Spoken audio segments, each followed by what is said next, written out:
totally different than taking just pictures, definitely. Um, I wanted to give this a try. Wow, look at that dragon. He is fierce. Um, yeah, like I was saying, I'm sorry, the ADD kicked in. I wanted to give this a try. I want to try recording just maybe some of my thoughts and either just saving them for myself to listen to later or maybe even posting a couple on Facebook. Maybe I'll get the courage to go live after a little bit, but right now I just don't have the courage to do that. So just a couple of things I wanted to cover. As most of you know, it's not a secret. I recently came back into recovery again. This has been a very long battle for me. I picked up drugs about, I want to say, 7 or 8 years ago. Hi, Icky. Hello. Want to say hi to everybody? Say hi, my name is Icky and I am so cute. Thank you, Wanda, again for the awesome kitties. They keep me company and are so cute. But, so anyway, a more serious topic. So I picked up about 7 years ago, but the battle has been, get down, has been much stronger, and longer than that, it feels like. I feel like I've been battling not only addiction, but been battling my own inner demons for pretty much my whole conscious life. Icky, you're bad. And I don't think a lot of people know, but I'm also dual diagnosis, which means just essentially I deal with addiction as well as diagnosed mental problems like depression, PTSD, bipolar 1, manic depressive, which I think depression and manic depression are kind of the same thing. The mania kind of ties into my bipolar disorder and borderline personality disorder, which basically just means that I lean more toward the wrong answer or the wrong, like my moral compass is off, basically is what it means. It basically gives me a pass to be kind of a shitty person, or at least it did for years and years and years. It kind of gave me this pass just to be kind of like a really shitty person. And it's only through a lot of soul searching and a lot of mistakes and losing my kids and my husband at the time and losing my little family that I always said that I would never put my kids through what I went through. You're in my light. Get out of my light. And that I would never put my kids through what I went through growing up. And when that became a reality, I used that as an excuse for a long time to stay in my addiction and stay broken because I couldn't accept my reality for what it was. I would never again have my little family again. And I just wasn't okay with that. What was the point in living if I couldn't have the family I wanted? I couldn't have my kids when I wanted. It's fucking cat. And I couldn't have the white picket fence and my three beautiful children and my husband at the time, and it's been a long bumpy road to come to grips with that. I mean, my ex-husband left me almost 5-6 years ago now, something like that, and it still feels like yesterday some days, and I still have a lot of work to do with that because I haven't touched the work really. I've just used my addiction and my mental health as an excuse to not deal with any of it. And some days I still don't want to deal with it. But that's kind of depressing. That's not why I started this little video diary. It's because I started this because I wanted to start recording my accomplishments. And I felt like I had to give a little bit of context as to how far I'm coming. And just to show myself how far I'm coming as well, because I don't see it most days. And most days with my depression, I don't want to get off the couch, and I don't know if anyone can relate to that. I didn't do my makeup earlier this morning. I was stuck in New Jersey because the bridge was shut down, and this morning I didn't fall asleep until 1 a.m. today, and I told myself, well, if I still get back home before 10 a.m., I'll get on the bus and I'll go up to social services like I've been saying I was going to do for the past month. And I've had this checklist of things that I've needed to get done. And it's been a real battle to get myself out of the apartment to go do it. And so I finally started accomplishing some things on my checklist. The other week I went up and I think it was last week, I went up to my doctor, and I call her my doctor, but I hadn't seen her in quite some time, so I went back to my doctor and I tried to make an appointment with her just to find out that my insurance was no longer active. So I had to be okay with some things. I had to accept that not everything is going to be within my power just how I want it, and that willpower is a lot of the reason I'm in the situation that I'm in. So I have to learn to be okay with some stuff. And that day I decided, you know what, I tried.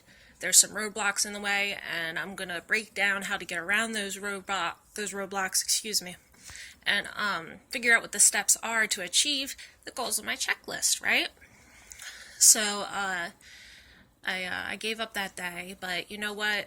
And that's how sick I am. I say that as I gave up that day, when really it was a huge accomplishment for me to even try. I also have a thyroid disease.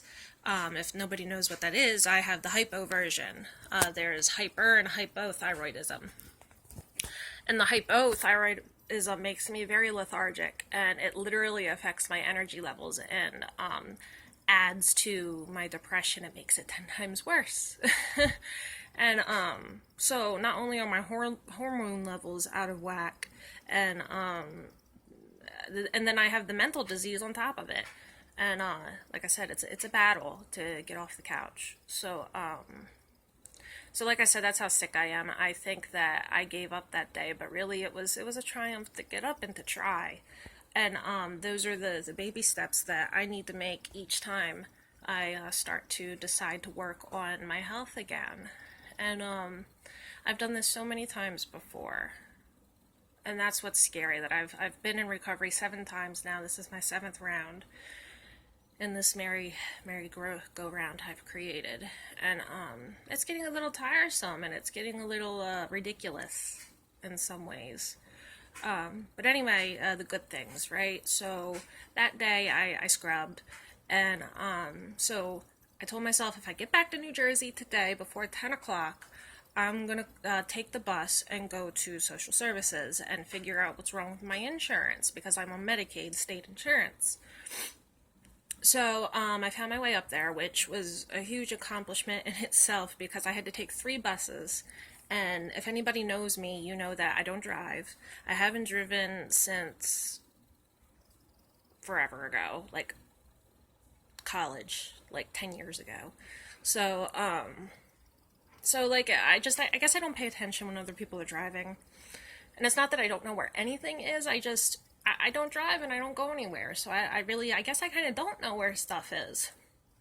So I hand wrote out all the directions to get to this place. 3 buses, an hour and a half drive for maybe a 15-minute like car ride down the road. And but you're in my light again. You're making me look all shadowy. So what I'm getting at is like, I didn't have my phone. My phone's a piece of crap. I have to leave it plugged in. He's laying on my butt. I have to leave my phone plugged in for it to work.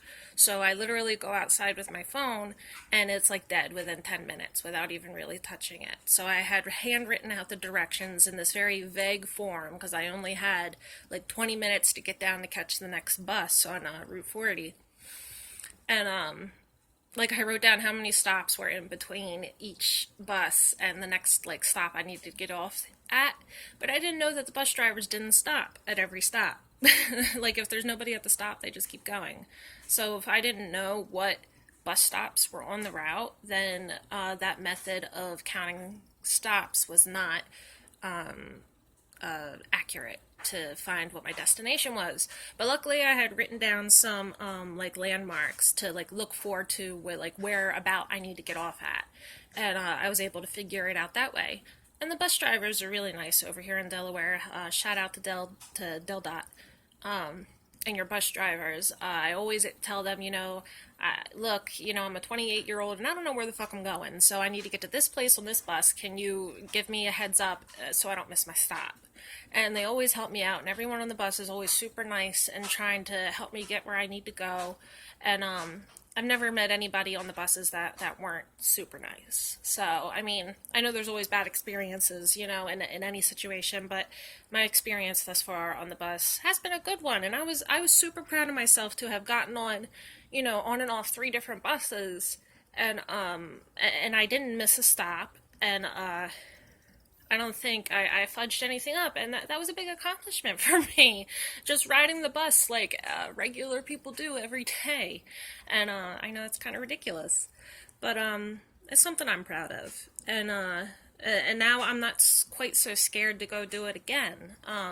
Like, I'm so crippled by fear, and I'm working on that. Like I'm working on some things, and now I'm not quite so scared. So the next time I have to go do it, the next thing on my checklist is to go to the Hudson Center tomorrow. So, it's less scary now. I think I can handle it.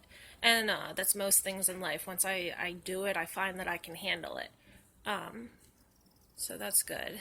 So I did make it up to social services, and I did get my insurance reinstated. It turns out it was reinstated the entire time. They have no idea why I couldn't make my appointment at the doctor the other week. They have no idea why. It said it was inactive.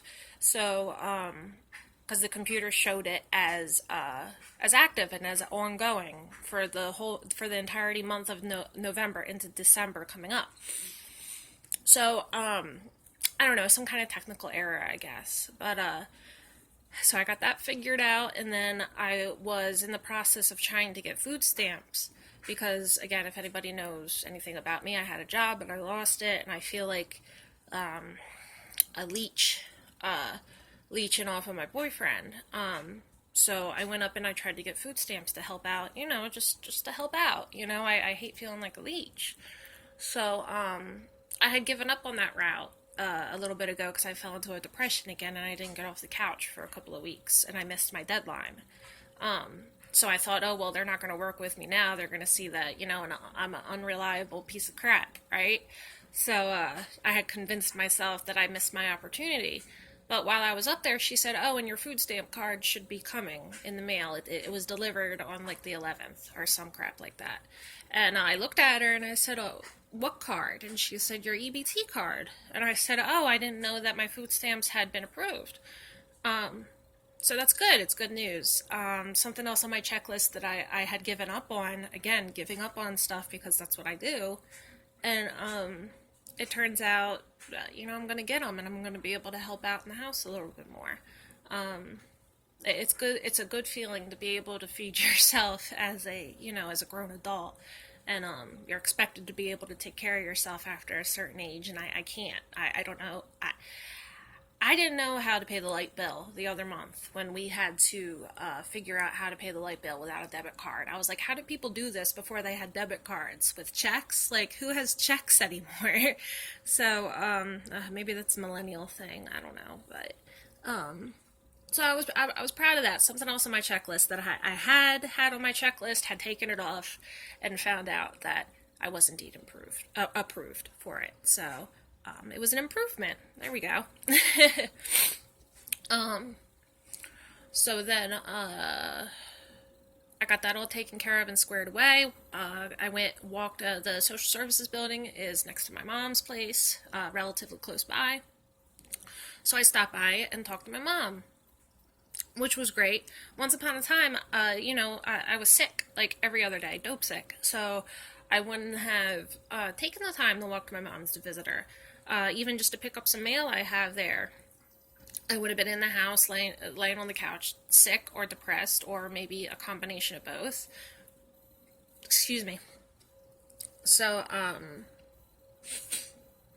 was proud of myself for that too. I walked in the rain to go see my mom, and like she would have came and got me if I called her if my phone wasn't dead. But it really wasn't a long walk. It was like maybe 5-10 minutes. But the point is that I can do these things today, and I'm grateful for that. And I didn't have a lot to be grateful for in the beginning. In the beginning of recovery, I always forget how empty you feel and how much we've built this mountain of problems in our lives through our active addictions. And when I say our, I mean people who also identify as addicts. I don't mean to like lump any one of my friends in a specific group. Just a little disclaimer there. I'll try to keep it on I for now on. I don't want anyone to get offended. This is again merely just my thoughts, a little video diary that I'm trying to keep. So I made this mountain of problems in my active addiction, and you just think to yourself, there's no way I can get over all this. There's no way I can even make a path through it, around it, over top of it. There's just no way through it at all. There's no way to move this mountain. Not to be like lame, but like Miley Cyrus's, that song about a mountain. You guys know what I'm talking about. But, so the point is, I guess, like somebody said in group the other night, I have a checklist now. And that resonated with me so deeply that I have this checklist that I never had before. In addiction, I literally used every day hoping I would die. Every bag I prayed and prayed and prayed to the goddess, please take me home. Please take me out of this existence because I can't do it. And I had no checklist. My checklist was go, get this poison, put it in me as quickly as I can, and either I'll pass out and I will die. Or either I'll pass out or I will die, or maybe a combination of both. And I'm very fortunate that I've never had to experience a overdose because I've lost so many great people, great friends who have already crossed over.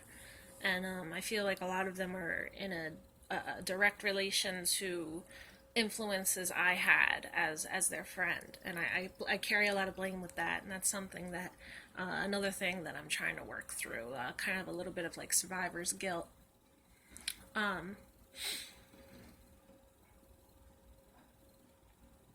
Yeah, so I did all that, and I called back my doctor, and I made an appointment to go see her at the end of this week. And then I also made an appointment with the psychiatrist to go see her in January. Unfortunately, no other places had anything sooner. Psychiatrists are like that. But I did get put on a cancellation list, so if something opens up sooner, they'll call me. So at the end of the day, I feel like I accomplished a lot today, even though I didn't do, I guess, a whole lot. There's so much more I want to do. I want to do everything as quickly as I can, but I got to remember to take it easy on myself too. I didn't build all these problems in one day. I didn't become addicted in one day. I didn't ruin my life in one day. Well, ruined my life in a moment probably, but I ruined it over time, essentially. But so it's not going to take a day to fix everything, and I forget that a lot of days, and I beat myself up a lot. I'm my own worst critic, and the self-talk inside of my own head is really loud most days, and these days are getting better. I don't have as much self-talk anymore. I started my antidepressant a month ago, and I can feel a difference already, and it's a low milligram. Maybe it's a placebo effect. I don't really know. I don't really care as long as it's helping, because I've been depressed even before I started using. So before anybody says, oh, your addiction made you, have all these mental disorders, maybe a lot of them is a direct recall, direct result to my addiction, probably most likely. There's a saying that says that we were self-medicating, or I was self-medicating. I'm sorry, working on some stuff. Keep it on I. I was definitely self-medicating a lot. But I also remember being 8 years old and wondering how to kill myself. So I know I've been depressed for a long time, if nothing else, and I know I need the help. And it's my personal choice to pursue a psychiatric path to my recovery, as well as a spiritual path, as well as a physical path with my health as well. I feel like it's like, what is it, the Catholic, Son, Holy Ghost, Christ, whatever. I don't know, the three, whatever, and, Christianity, it's escaping me right now. But I feel like in recovery, it's not stressed enough how important it is to take care of yourself. I feel like self-care is so important, and I've been in so many rehabs where I've been shut down because I was speaking about self-care. If you don't feel good yourself, how do they expect you to get better in your addiction, in my addiction? At least for me personally, this is my personal experience, and I feel like I have a message to share with people who feel the same way I do, who are dual diagnosis like I am, who had to search through facilities to find some place to take me as dual diagnosis, who didn't judge me because I was on a bunch of medication and I was nodding out and triggering other patients while I was adjusting to my new medication load. Spirituality is great. I love spirituality. I am the next to, most spiritual person I know. As many of you know, I claim I'm Wicca. I'm a green witch. Yeah, I'm a witch. I wear a witch's hat. I wear pentacles. I worship the goddess and the god during daytime hours, the goddess at night. And I read my spirituality books, and I try to use the tools given to me through my religion to help me in my addiction. And I say in my addiction because I also have the strong belief that I'll never not be an addict, but I do believe we get to a point where we have recovered and arrested my addiction eventually. And someday I think I'll be able to say that I've recovered. I'm a little bit of a big book thumper. I participate in AA and identify myself as an AA member.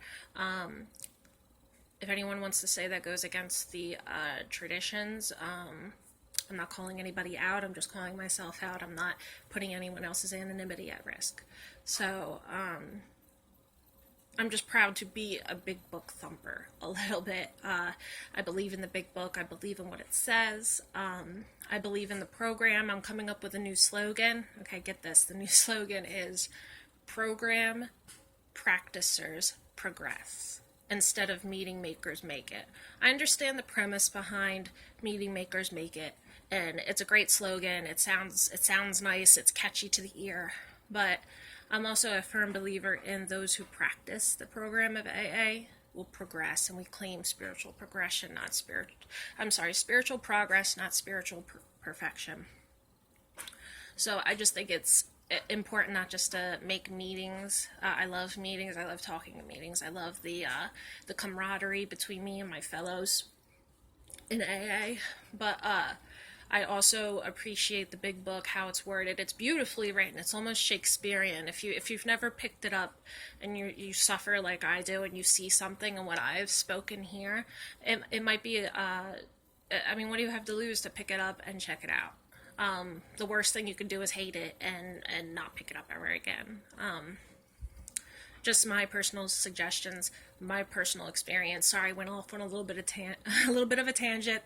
Something I believe very strongly in, and I have to live my recovery. I choose to bring it out into outside of my anonymity, because if I don't live it, I don't think I will have an eighth run in recovery. So I have to bring it out, put it on my sleeve, make it a part of my everyday routine, and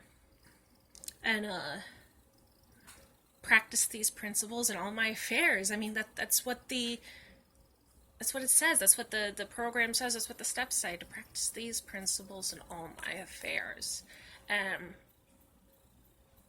I gotta live by that, or I'm gonna die. It's life or death for me. Once upon a time, I wanted to die. These days, I don't want to die so much. I have 3 beautiful children who I haven't, been able to really raise like I want. Other people have raised them for me. I'm very blessed to have a grandmother who has taken care of them for a long time, trying to wait for me to come around and be the strong mother that I know I am underneath all the brokenness. But it took time for me to heal on my own, and not by anybody else's wishes, I guess. Because I've had people who gave me the ultimatum, you can't have your kid. If you don't get sober, you can't have your kids. It wasn't enough. I'm sorry, it just wasn't. You can judge me as a bad mother. It just wasn't. It wasn't enough. You're going to die if you put another bag in your veins. Wasn't enough. Death wasn't a good enough reason to stay sober, and it's still not a good enough reason to stay sober. You're going to lose your job. I've lost lots of jobs before.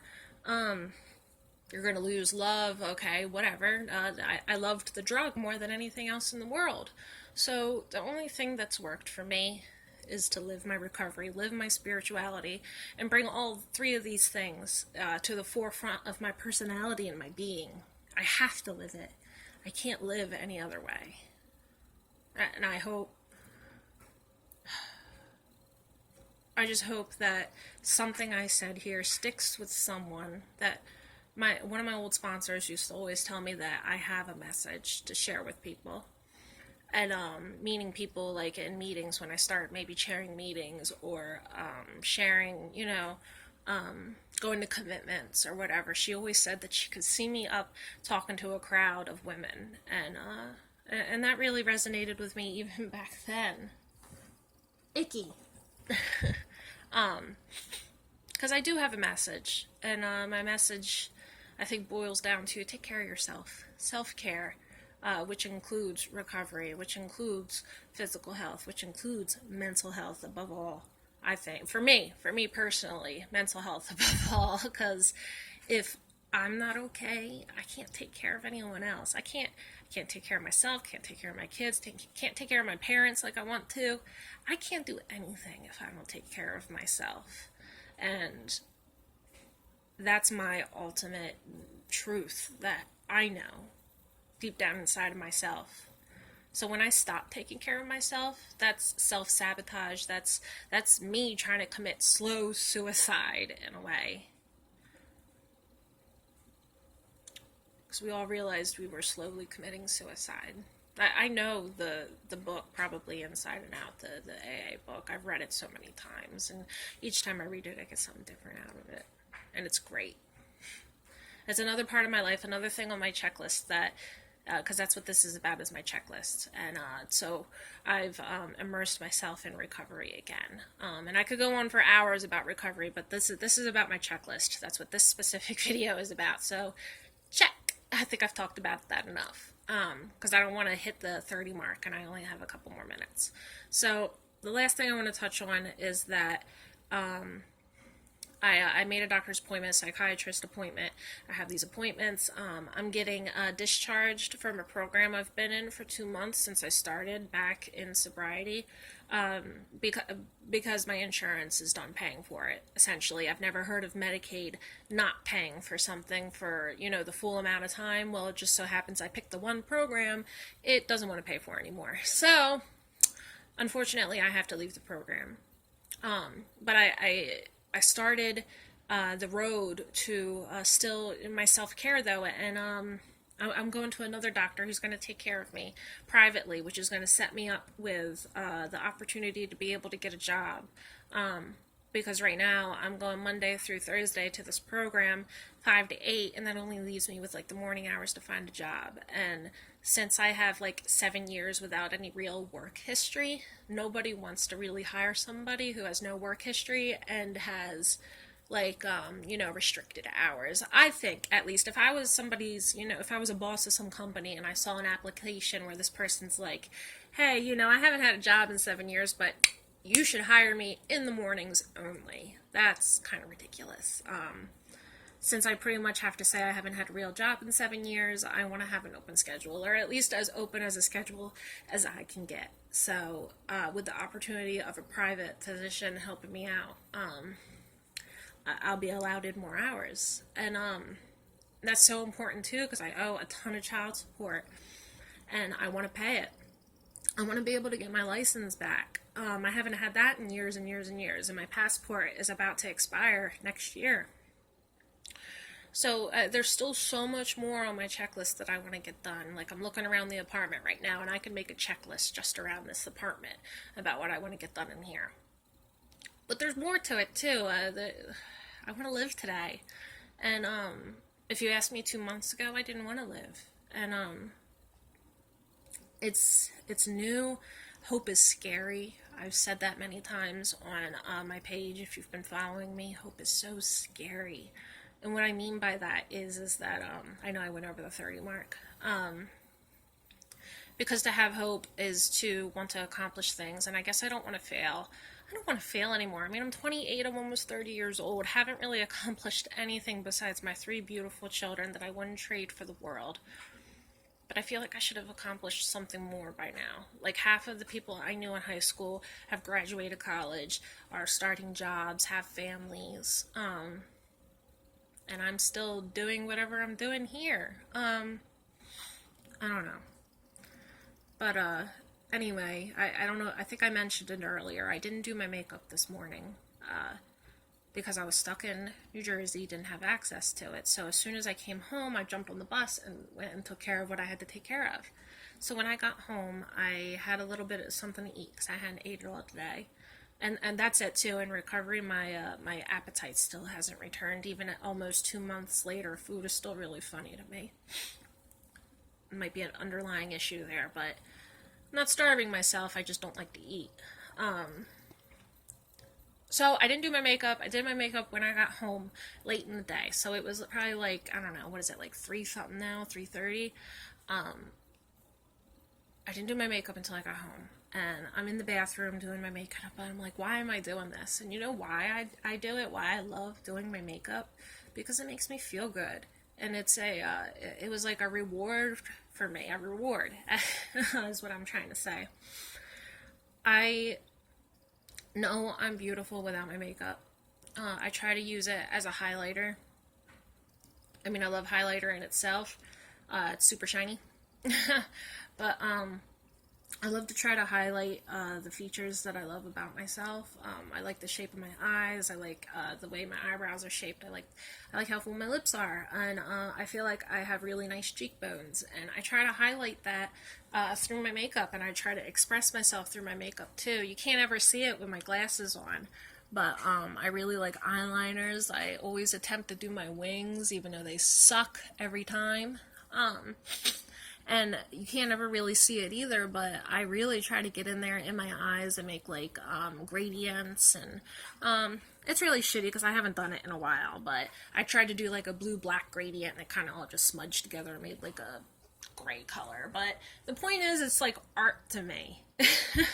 Like, my face is a canvas, and I love to do that. I love art. I'm kind of shitty at it, but I love art, and I love practicing it, and I love colors. And I never thought I'd love color again, because my world was so bland. You know what I mean? In my next video, I'm gonna feature a few of my paintings that I've done myself. If you search through my pictures on my profile, I'm sure you can find them. But I'm going to put them back up, and I'm going to put up a fourth one. I have 3 done canvas works with acrylic paint. And I'm working on a 4th one that I'm going to give to my daughter, my oldest daughter, probably for Christmas. It's a unicorn in space. It's going to be really cool. But I'm practicing on how to draw a horse before I attempt to paint a horse, because, again, I'm really shitty at art, but I'm trying. And I guess I know I said the whole point of this video was like a checklist, but I kind of went on a tangent a little bit, and I'll wrap it up with this. I want to live today. I didn't always want to live. And some days I don't want to live still. Some days are worse than others. But I'm taking it day by day. And I'm hoping to incorporate Facebook a little bit more, social media a little bit more. When I get a better phone, I'll be able to do more. Or maybe a laptop, I'll be able to do more. Because I think I do have a message to share. And I think people need to hear it. Because, like I said, I've been shut down so many times for what I believe. And I know I'm going to get probably a lot of negative feedback for what I think. But that's the whole point of opinion, is like people are allowed to have their own opinions. And I appreciate, any criticisms. But let's try to keep it lighthearted. This was something really hard for me to do. I love you all, and I appreciate the people who have stuck by me through all of this, my family and my close friends who have commented on my stuff when I was super depressed, and when I reached out through social networking, when I wanted to kill myself, and I'd have a few select people who would make a comment and reach out to me, and I appreciated that so much. There's no way I could express how much I appreciate you guys and being tolerant of me and understanding, this crazy witch bitch. I don't even know if I'm allowed to cuss on Facebook. I guess we're gonna find out. Again, thank you guys for listening to my almost hour-long speech here. And hopefully I will see you all again soon. Bye.